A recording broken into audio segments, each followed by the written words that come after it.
Hi, Wing Chun, the oblique kick.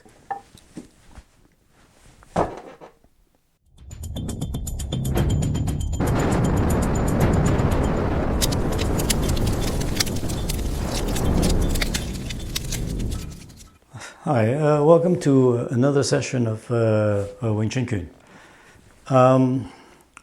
In this episode, I like to really talk about the kicks in Wing Chun. A lot of people don't talk about it. As you know, in Wing Chun, we have this kick called the oblique kick, and even Bruce Lee has suggested that it's a really good self-defense opening kick because you want to really get away from your enemy, and your enemy's knee is basically the closest thing towards you.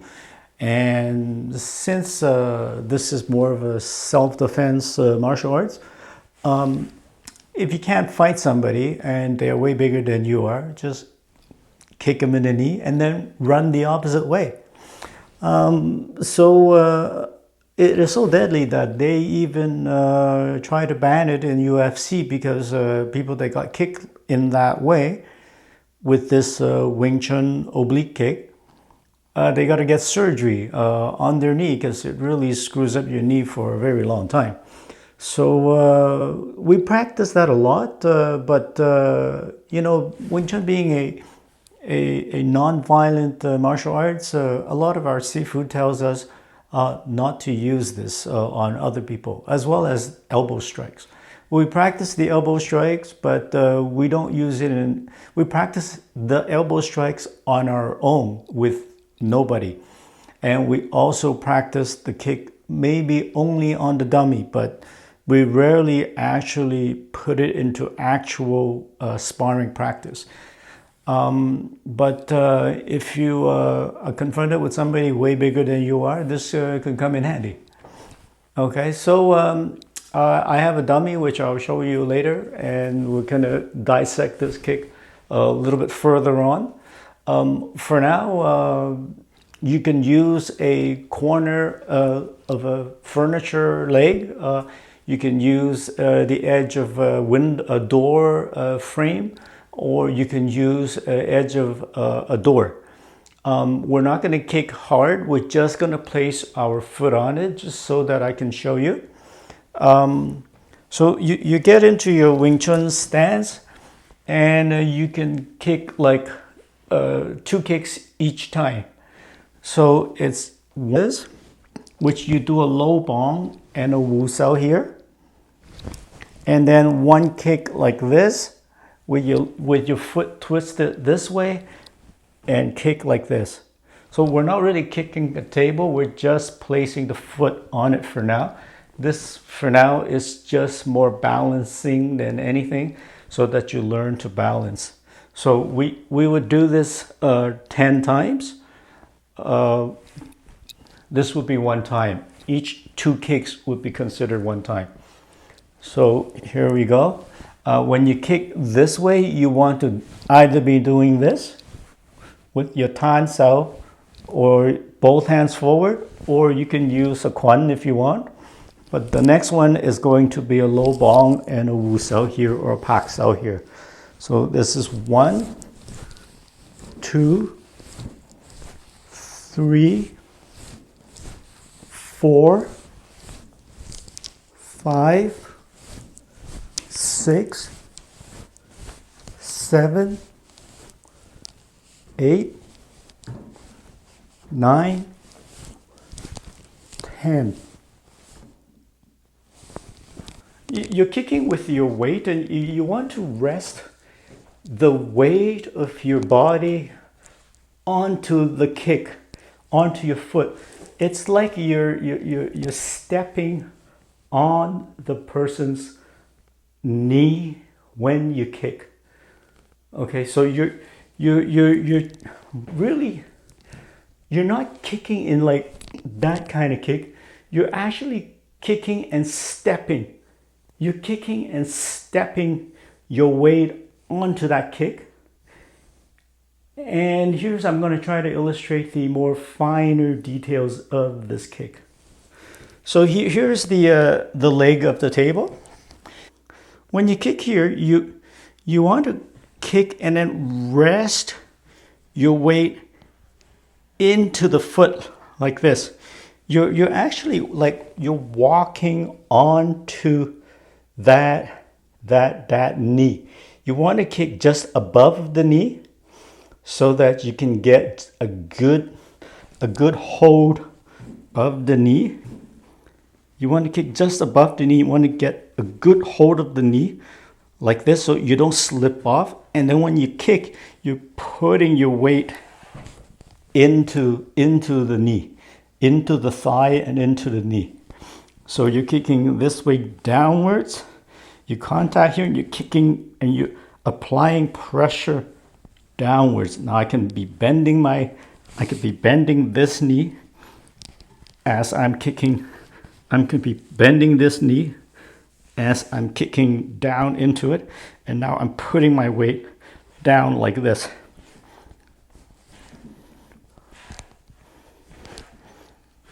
That's kind of the pressure you're kicking. You're kicking and you're inserting the weight of your body and you're stepping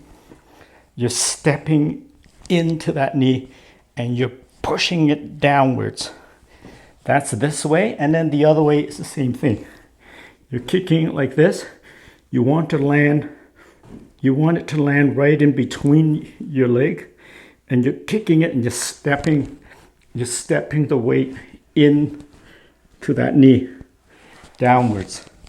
It's like this, then you kick towards that side. After you make the contact, then you push to that side. If you kick this way, after you make the contact, then you push the leg to the other side. I'll show this better, maybe on the dummy. Assuming that the leg is not this bent, usually a person's leg is a little bit higher. So anyway, you want to kick just above the knee.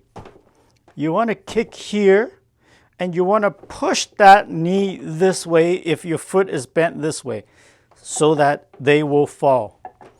And if it's the other side, if you're at this angle and you're kicking this way, you want to kick straight, but as soon as you land, you want to push the foot this way so that they would collapse their stance that way. You want to kick this way and destroy them this way. And then just kick and then step your weight right into this area here and destroy them that way. And if you're kicking this way, then you want to destroy them this way and causing them to break their fall, break their stance. If you kick straight, nothing's going to happen. So here it is. This is a fight between a Cowley Roundtree Jr. versus Bukowskis. And this guy here, as you can see, he's going to kick this guy just above the knee. And, not a lot, but some Wing Chun moves, which is the oblique kick, it comes from Wing Chun. Wing Chun is not a system, it's a concept-based system. So because it's a concept-based, you see Wing Chun here and there in regular fighting. These people are not Wing Chun guys. They do not know Wing Chun, but this is the oblique kick that we do. So those people who say that, Wing Chun isn't useful, it's not useful 90% of the time, but some of the time in certain situations, if applied properly in the right time that is to be used, it's extremely deadly and effective. So here it is. You see that he is starting to kick. And here he goes. He goes right down. There's a really big controversy about whether or not this should be banned, but you know what? It's just a kick. It's a lot less lethal than brain damage when someone's trying to kick someone in the head, elbow somebody in the head with a concussion, break somebody's elbow. I mean, those are way more dangerous than a kick to the knee. So here you see him, he plants his foot right on just above the knee, and then after he makes contact, then he pushes his weight down into the knee, sideways with his weight. It's like he's stepping on it. Okay, now the only problem with this is that this arm, okay, doesn't need to be down doing absolutely nothing. This arm could be up in front blocking this jab. This is good. This is what I call a pak sao. But this arm should no reason why is down. Okay, so that's why we try to stress the fact that when you're doing this, both arms need to be up, both arms need to be pointed at your opponent as you're coming down with your kick and your body's coming down. This arm is absolutely taking a break, doing absolutely nothing when it should be up against this arm protecting yourself. See, Cowley Roundtree has a bad habit of dropping his arm down when you kick. And this is kind of a natural habit that everybody has and does, which is when they kick, they like to do this. They like to put their hands back before they kick. That's a very natural way of kicking, but you have to break that habit because you're not protecting yourself when you're kicking. Your arms isn't up. This arm is completely back when people kick. So you have to change this into a way where you have your hands out as you kick. And that's what we do a lot in Wing Chun, is to change your natural habit into a Wing Chun form, which when you kick, you need to go like this.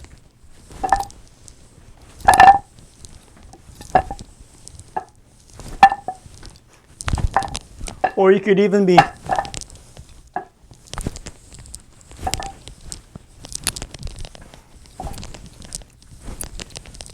attacking at the same time. As you come down, you want to come down also attacking with your hands. So as you're kicking, and if the kick is effective and you start to come down with the leg and you rest of your top of your body, your hands are also into an attack as you come down. So here we go again. He lifts his leg up. Once again, this arm should be up here blocking this punch. So this, see, it's a straight kick right to the top of the thigh, just above the knee. If you want to start kicking at the knee, you might miss and you would fall off. So it is obviously better to aim just above the knee into the thigh. As he goes in for the kick, now he pushes downwards. See that downward movement. Once he kicks, he moves that downward movement, and it's slightly this way so that he can collapse that knee slightly off to this side. And then now he's just stepping it down, crushing that stance.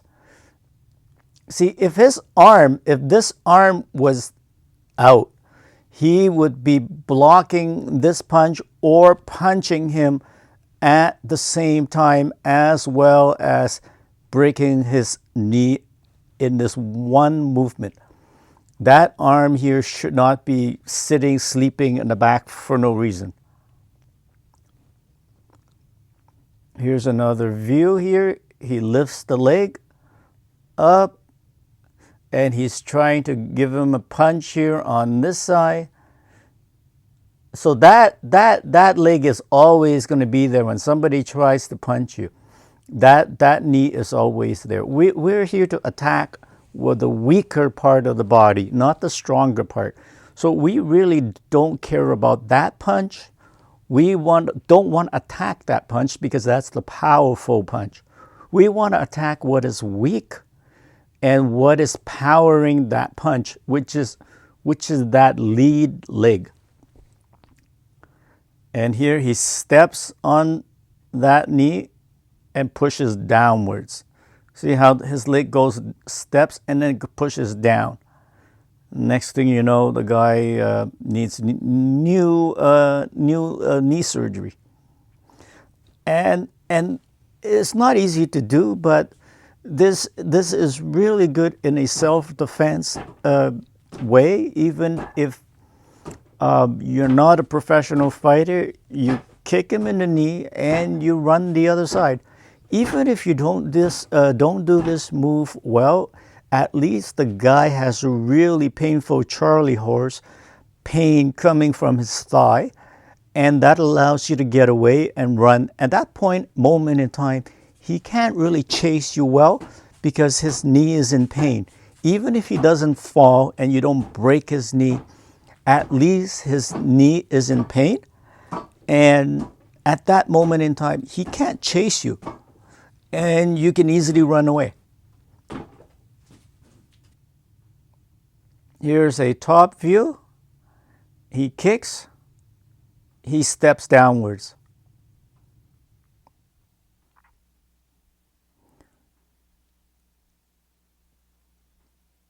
Now, see what I mean? At this moment, he does have a good chance of using that arm. A good chance of using that arm and punching him as well as the kick. Because you don't know if this kick is going to work. This kick may very well not work. And if that kick didn't work, he's going to counter with another punch here, which right now both of his arms are kind of open and he's open to the next punch. So that wouldn't be good. You got to keep those arms up. This worked because the leg worked. If the leg didn't work, he would be, the next move, he would be, if this didn't hit him, the other arm would hit him. And if he didn't hit the knee properly, if this was not successful, that really strong punch would have landed right in his face. You see this is quite close. And if that didn't work, that would have landed and he would have no defense because both his arms are not up in front, pointing towards the attacker. So this is not really the best move. The best move is these two arms got to be up. But since the leg worked, then he's safe. And that's the Wing Chun Oblique Kick. Thank you for watching. Wear a mask, get yourself vaccinated, and see you next time. Thanks. Bye.